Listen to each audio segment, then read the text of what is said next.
Good afternoon friends, আশা করি আপনারা সকলেই খুব ভালো আছেন আর আমিও ভীষণ ভালো আছি। আজকে আবার বেরোচ্ছি একটু যে মুভি দেখতে যাচ্ছি। দিয়াও রেডি হয়ে গেছে। তিশা তো সবসময় লেট করে, ওর তাড়াতাড়ি হয় না। দুপুরে রান্না থেকেই আজকের ব্লগটা শুরু করছি। তো বাঁধাকপিটা কেটে নিলাম মাঝখান দিয়ে, আর এভাবে এই গ্রেটারটা দিয়ে বাঁধাকপিটাকে কেটে নেব। বাঁধাকপিটা কিন্তু এরকম করে গ্রেটারের মধ্যে দিয়ে কাটলে খুব সুন্দরভাবে কাটা যায়, আর সব বাঁধাকপির যে টুকরোগুলো হয় সব সমানভাবে কাটা হয়। আর এটা কিন্তু কাটারও কোনো ঝামেলা নেই, ছুরি দিয়ে বা বটি দিয়ে যে যতটা সময় লাগে কাটতে, এটা কিন্তু খুব তাড়াতাড়ি এই গ্রেটারটার মধ্যে দিয়ে কাটলে কাটা হয়ে যায়। আর দেখতেও দেখছেন কি সুন্দর হয়েছে, সমানভাবে কাটা হয়েছে। তো বাঁধাকপিগুলো ভালো করে কেটে নিলাম, আর আজকে বাঁধাকপিটা একটু মুগের ডাল দিয়ে রান্না করব। তো ভালো করে প্রথমে ধুয়ে নিচ্ছি বাঁধাকপিটাকে, ধুয়ে তারপরে ঝুড়ির মধ্যে জলটাকে ভালো করে ঝরিয়ে নিলাম। আর এবারে বাঁধাকপিটা আমি একটু নুন আর ভিনিগার মাখিয়ে রেখে দেব। সামান্য একটু দিলাম নুন, আর এর মধ্যে দিয়ে দিচ্ছি হাফ চামচ ভিনিগার। ভিনিগারটা কিন্তু বেশি দিলে টক হয়ে যাবে। আর এভাবে ভালো করে মেখে আধ ঘন্টা মতো রেখে দিয়েছি। বাঁধাকপিটা ভিজিয়ে রাখা থাক, আর ততক্ষণে ব্রেকফাস্টটা বানানো হচ্ছে। তো ব্রেকফাস্টটা আজকে দিয়াই বানাচ্ছে। তো ব্রেকফাস্টে আজকে একটু ওটসের উপমা বানাচ্ছে ও। তো সব রকমের সবজি দিয়েছে, আর তারপরে একটু শেজওয়ান সস দিয়েছে, তারপরে গোলমরিচের গুঁড়ো, এই সব কিছু দিয়ে ভালো করে নেড়েচেড়ে নিয়েছিল। আর একটু ওটস দিয়ে ভালো করে ওটসটাকে ভেজে নিয়েছিল, আর তারপরে গরম জল দিয়ে দিয়েছে। ব্যাস হয়ে গেছে। ওটসের উপমাটা খেতে কিন্তু খুব ভালো লাগে শীতকালে নানা রকম সবজি দিয়ে, আর একটু ধনেপাতা কুচিও দিয়েছিল। যাই হোক, দিয়া ব্রেকফাস্টটা করে বেরিয়ে গেছে রান্নাঘর থেকে।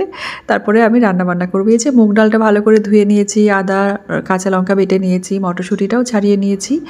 আর বাঁধাকপিটা যেহেতু আমি নুন আর ভিনিগার মাখিয়ে রেখেছিলাম, সেই জন্য বাঁধাকপিটা কিন্তু একদম নরম হয়ে গেছে। বাঁধাকপি সেদ্ধ যদি না করে রান্না করি, তাহলে কিন্তু আমি এভাবে নুন আর ভিনিগার মাখিয়ে করি। এটাও কিন্তু খুব তাড়াতাড়ি হয়ে যায় রান্না, আর খেতেও খুব ভালো লাগে। কড়াই সর্ষের তেলটা গরম করে নিয়েছি, আর ওর মধ্যে গোটা গরম মশলা, জিরে, তেজপাতা, শুকনো লঙ্কা ফোড়ন দিয়ে দিয়েছি। আর মুগের ডালটা ভালো করে ধুয়ে আমি জলটা ঝরিয়ে নিয়েছিলাম। তো ডালটাকে বেশ ভালো করে ভেজে নিচ্ছি। তারপর ডালটা যখন একটু নেড়েচেড়ে নিয়েছিলাম, এবার আমি এর মধ্যে দিয়ে দিলাম আদা, কাঁচা লঙ্কা আর একটা টমেটোর পেস্ট। ভালো করে মশলাটাকে নেড়েচেড়ে নিলাম, আর তারপরে দিয়ে দিলাম জিরে গুঁড়ো, ধনে গুঁড়ো, হলুদ আর কাশ্মীরি লঙ্কার গুঁড়ো। মশলাটা যখন ভালো মতো কষানো হয়ে গেছে, তখন আমি ওর মধ্যে দিয়ে দিলাম মটরশুঁটি। এবারে ভালো করে একটু নেড়েচেড়ে নিয়ে আমি বাঁধাকপিটাও দিয়ে দিলাম, আর নুনটাও দিয়ে দিলাম একই সাথে। ভালো করে নেড়েচেড়ে ঢেকে রেখে রান্নাটা করব। ততক্ষণে আমি আটাটা মেখে নিচ্ছি। আজকে দুপুরে একটু রুটিই করব, কারণ ভাত খেতে চাইছে না মেয়েরা কেউ। রুটি অথবা পরোটা যেটাই হোক আর কি করব। এই যে তারপর ঢাকনাটা খুলে নিলাম, আর একটুখানি দিয়ে দিলাম এর মধ্যে চিনি।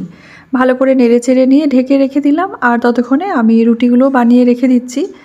আর দিয়া দিশা আজকে বললো, মা ভাত খেতে ইচ্ছা করছে না, আমাদের আজকে রুটি খেতে ইচ্ছা করছে। আর বাঁধাকপি দিয়ে দেখবেন রুটি বা পরোটাটাও খেতে খুব ভালো লাগে। আর একটু অন্যভাবে রান্নাটা করলাম, যেহেতু নিরামিষ আজকে রান্নাবান্না সব কিছু। আজকে তো বৃহস্পতিবার, তো সেই কারণে বৃহস্পতিবারটা নিরামিষটাই খাওয়া হয়। তারপরে আজকে একটু বেরোনোরও আছে। বিকেলবেলায় একটু দিয়া দিশাকে সঙ্গে নিয়ে আমরা মুভি দেখতে যাওয়ার প্ল্যান করেছি। তো দিয়াই বললো যে চলো মা মুভি দেখে আসি।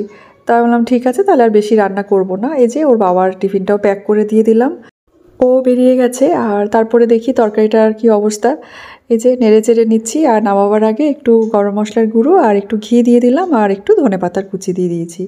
ব্যাস হয়ে গেছে মুগের ডাল দিয়ে বাঁধাকপির এই রেসিপিটা।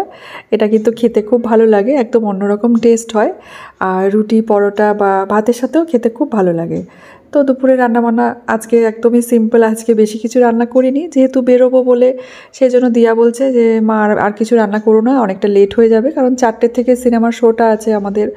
তো সেই কারণে মোটামুটি ধরুন 3টে 15-20 মধ্যে বেরিয়ে যেতে হবে। তো ওই জন্য বললো যে আজ আর বেশি কিছু করো না, এই দিয়ে খাওয়া হয়ে যাবে। এই যে খাবারটাকে সার্ভ করে নিলাম, আর গরম গরম রুটি আর বাঁধাকপিটা খেয়ে নিলাম। খেতে কিন্তু খুব ভালো হয়েছে তরকারিটা।